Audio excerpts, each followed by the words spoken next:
The Jewish people are mourning the death of 3 young Jewish teens at the hand of terrorist murderers Hamas. In Jewu 800, I talk about the Torah portion of the week, Balak, when this occurred, and messages from the Parsha. And I want to talk about 2 other aspects of the time and messages for today. One is about the month we're in. We just started the month of Tammuz, and it's a very sad month in Jewish history.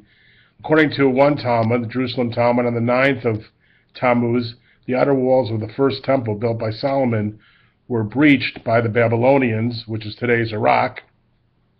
And 3 weeks later, the first temple was destroyed by the Babylonians on the 9th of Av.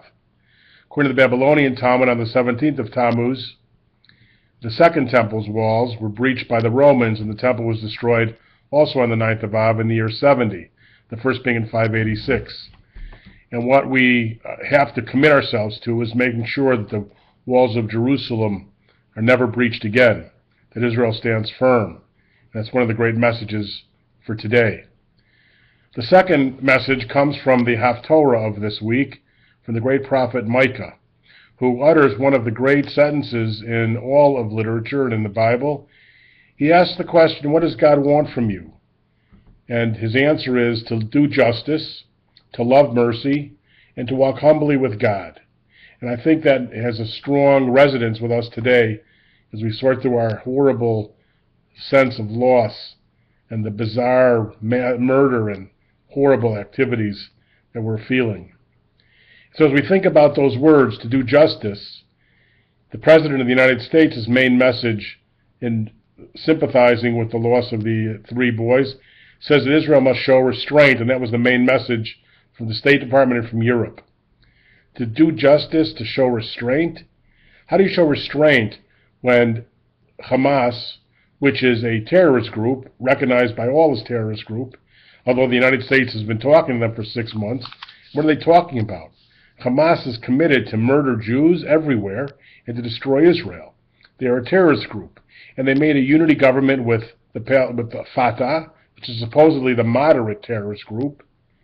And yet, in this government, we have the Palestinians cheering the dead 3 Israeli boys. We have the ambulance carrying their bodies away being stoned and taunted by the Palestinians. Doing justice here requires that murderers be stopped, that terrorists be stopped. That is what justice demands. Israelis don't go and try and harm civilians intentionally like the Palestinians do. They believe that any Jew is a valuable target worth of dying. And they're not even considered to be the bad terrorists like ISIS, which lops off heads. They're killing each other, let alone Jews. And so when Micah says you must do justice, justice demands that Israel take whatever steps necessary to stop protected citizens, to stop terror, to save Jewish lives. That is what justice demands. That's the message of Micah. And then Micah says to love mercy, chesed. Well, there's an interesting statement in the Talmud which says that when you are merciful where you ought to be cruel, you end up being cruel where you ought to be merciful. And chesed here, of course, requires that Israel doesn't target civilians. But the New York Times got it completely backwards, upside down, as it often does, in trying to create a moral equivalency between the 3 dead Israelis who were kidnapped, young boys kidnapped and shot on the spot by Hamas barbarians, and the incidental death of a young Palestinian who was trying to sabotage Israeli efforts to find the 3 boys. That happens in warfare, and when you get involved in trying to create terror and in helping terrorists, sometimes bad things will happen. And so for Israel to do nothing or to not try hard to protect its citizens would be the opposite of mercy. And then, in the end, cruelty would emerge. And so where you are merciful, where you ought to be cruel, and cruelty doesn't demand here arbitrary killing of Palestinians like the Palestinians want to do to Jews, but to be firm in stopping this, that is true chesed. And that's why Bret Stephens in the Wall Street Journal had it right when he said, the Palestinians are demonstrating every day they don't deserve a state when they do things like this, when they support murder of Jews. When you poll Palestinians, a huge percentage of them believe in suicide bombing, believe in murder, believe in violence. It's no way to achieve a state. And finally, Micah says to walk humbly with God. We have to always be humble and know that we are not God, but we know that God wants peace and justice to emerge. The great prophet said that someday nation will not lift up sword against nation, neither will there be war anymore.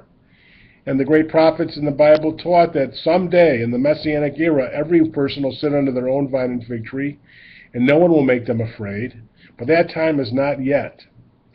And so as we sit here in the month of Tammuz, remembering Jewish history, remembering how the walls of Jerusalem were breached, that this existence of this modern state of Israel of 66 years is only the third time in Jewish history when Jews have actually had destiny in their own hands in the land of Israel, in a land promised in the Bible by God. And despite all the Palestinian lies trying to say that Jews have no connection to the land, we have the deepest, most profound connection to the land of thousands of years, promised in the Bible to the Jewish people. And yet, as we think about that, we know that there have been real tragedies and real losses. The great temple built by Solomon was destroyed by the ancient Iraqis. The great second temple rebuilt by the Jews was destroyed by the Romans in 70. We are living just a few dozen years beyond the Holocaust, when 7 million Jews were killed. The number keeps being revised up as we discover more and more mass murder by the Nazis. And now we're dealing with people that they keep saying this terrorist group is worse than that terrorist group, which is worse than that terrorist group. ISIS, Al-Qaeda, Hamas, Hezbollah. According to Micah, we have to do justice here to preserve lives. We have to love mercy. And sometimes that means by taking measures to protect your own citizens. That is true mercy, and to walk humbly with God. We pray for a time, as it says in the Torah portion, as Bilam blessed Israel eventually, how goodly are thy tents, O Jacob, thy dwelling places, O Israel.